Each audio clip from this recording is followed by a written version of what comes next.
Welcome to World Pulse Updates. Please subscribe and hit the bell icon for more breaking updates. Tonight, we take you to the heart of the Indo-Pacific, a region where the world's future is being quietly, but powerfully, rewritten. Here, the vast blue expanse is more than just a backdrop. It's the stage for a new era of competition and cooperation. In these waters, the tides of global power are shifting, and every ship that passes is a reminder of the stakes at play. The South China Sea, once a crossroads for trade, is now a flashpoint for international tension. The South China Sea is no longer tranquil. It's a crowded chessboard of superpower rivalry, where every move is watched and every gesture carries weight. In a move that's reverberated from Washington to Beijing, the Philippines has just signed a landmark agreement with the United States, sending shockwaves through diplomatic circles across the globe. This isn't just another diplomatic handshake. It's a signal, a declaration that the Philippines is ready to take a stand and redefine its place in the region. It's a strategic realignment that could reshape Asia's security and alliances for decades, altering the balance of power and setting the stage for new partnerships and rivalries.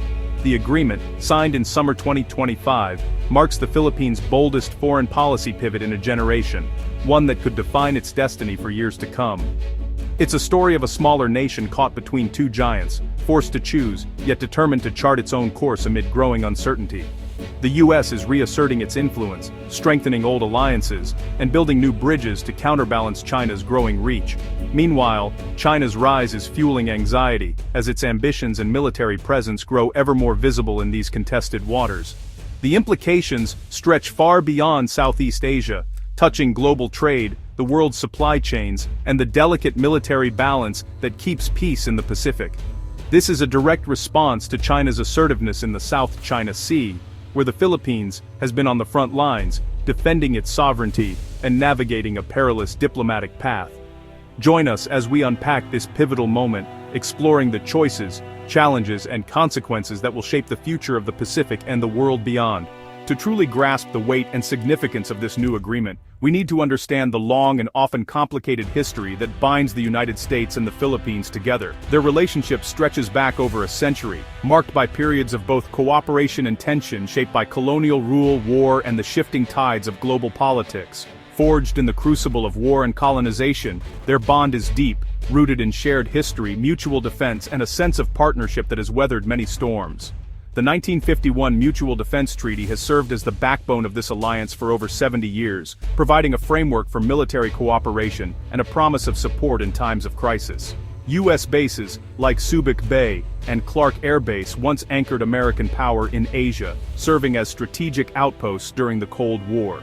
Their closure in the 1990s, however, signaled a dramatic shift in the region's balance of power and forced both nations to reconsider their roles.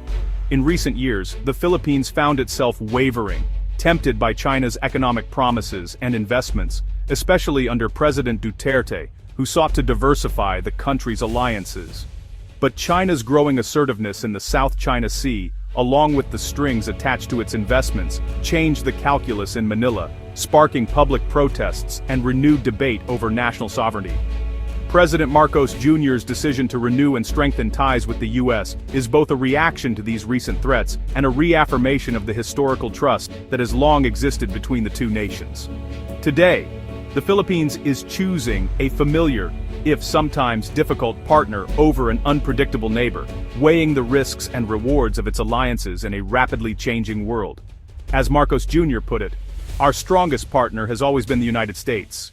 His words echo the sentiment of many Filipinos who remember the shared sacrifices and enduring ties.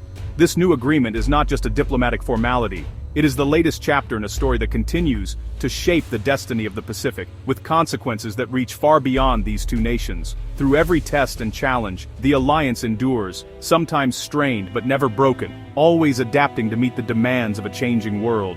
The South China Sea, where a third of global trade passes, is now a flashpoint. China's sweeping 9-line claim overlaps with the Philippines' own waters, sparking daily confrontations. Under President Marcos Jr., Manila has taken a tougher stance, but China has responded with force. Water cannons, aggressive maneuvers, and intimidation. Filipino Marines on the Second Thomas Shoal face constant pressure, and public outrage is growing. The Philippines' military is outmatched, and diplomatic protests have failed to deter Beijing. This vulnerability pushed Manila to seek a stronger security guarantor, reviving its alliance with the US. The Marcos administration adopted a new defense plan, but self-reliance has limits. The need for a robust partnership with a global power became a national necessity. The turning point came in July 2025, when President Marcos Jr. visited Washington. He was the first ASEAN leader hosted at the White House during Trump's second term. The stakes were high.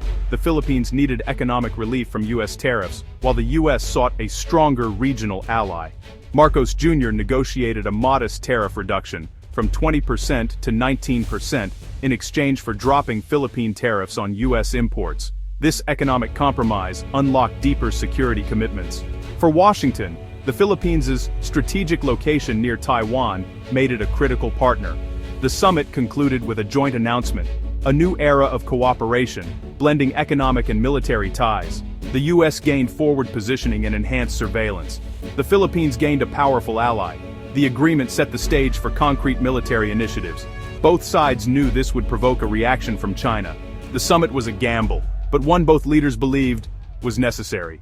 A new chapter in the alliance had begun. So, what's actually inside this new agreement? Let's break it down and see how it's reshaping the US-Philippines relationship for a new era. At its core, it's a sweeping pact that fuses economics and defense, blending trade incentives with military cooperation in ways we haven't seen before.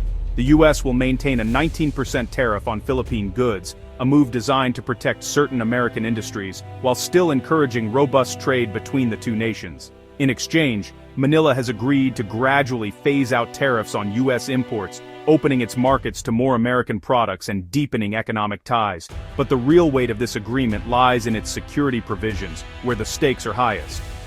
The Enhanced Defense Cooperation Agreement, or EDCA, is being expanded significantly, granting US forces rotational access to even more Philippine bases than before, especially those strategically located near Taiwan and the contested waters of the South China Sea, areas at the heart of regional tensions. A new US-Philippines Joint Task Force has been created, an integrated command structure designed to deter and respond rapidly to Chinese coercion or aggression in the region. Importantly, there will be no permanent US combat forces stationed in the Philippines, but the agreement establishes a unified structure for intelligence sharing, surveillance operations, and coordinated crisis response, making both nations more agile and prepared. The agreement also mandates more frequent and advanced joint military exercises, building true interoperability between the two armed forces. Filipino forces will now have the opportunity to train with America's most advanced technology and tactics, sending a clear and unmistakable signal to adversaries that the alliance is stronger than ever. This is not just a treaty on paper, it's a dynamic living partnership that adapts to new threats and opportunities. Day by day, it's becoming an operational reality, with both sides working together on the ground and at sea. Trade, base access, joint command, and advanced training. These are the four pillars that support this new era of cooperation. Together, they form a powerful new strategic bond, one that's designed to endure and evolve. The alliance is now ready to face the complex challenges of the 21st century, from cyber threats to territorial disputes. The stakes and the risks have never been higher, but so too is the resolve of both nations to stand together. The agreement's impact was immediate. In November 2025, joint US-Philippine military exercises, Ajax-Dagat-PA, showcased new capabilities. The US deployed advanced missile systems including the Typhoon and NMESIS to Philippine soil for the first time. These systems can strike maritime targets from land, challenging any adversary's control of the seas. China condemned the drills as provocative, but the message was clear. The US is now an active, integrated partner. The new Joint Task Force began coordinating surveillance and patrols in the South China Sea. The alliance has moved from words to action, ready to respond to real threats. The US-Philippine partnership is now a credible military force in the region. The new alliance sent shockwaves across the Indo-Pacific. Beijing denounced the agreement as Cold War thinking, accusing the US of stoking confrontation. Chinese state media painted the Philippines as a pawn, warning of dire consequences. China ramped up its naval presence near disputed waters, testing the new Joint Task Force's resolve.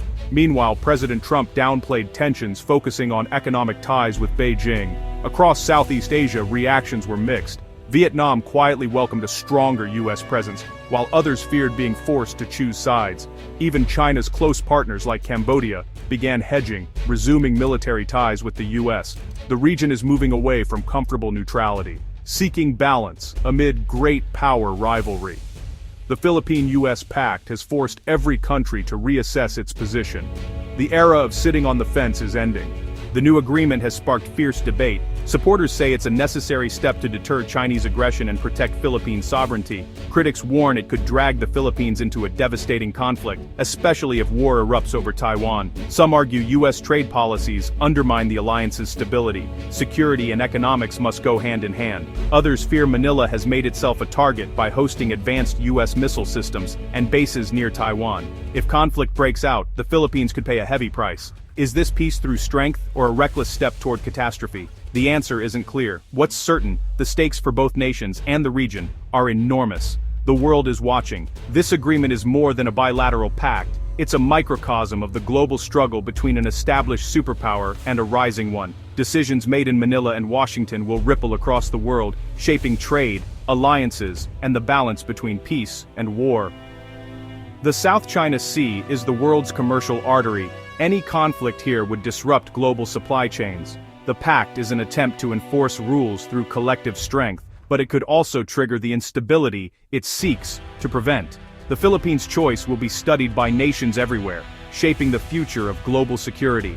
There's no clear ending, only high stakes and unanswered questions. Will this alliance deter conflict or become a tripwire for war? The ripples from this Pacific Pact will reach us all.